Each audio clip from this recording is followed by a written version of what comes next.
Welcome to NS5 news.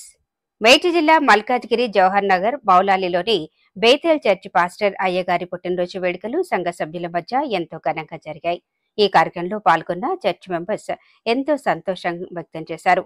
అయ్యగారి pastor reverend doctor BP Samuel గారి పుట్టినరోజు వేడుకలను ఆయన కుటుంబీకులతో మరియు సంఘ సభ్యుల మధ్య ఎంతో ఘనంగా జరిగినవి.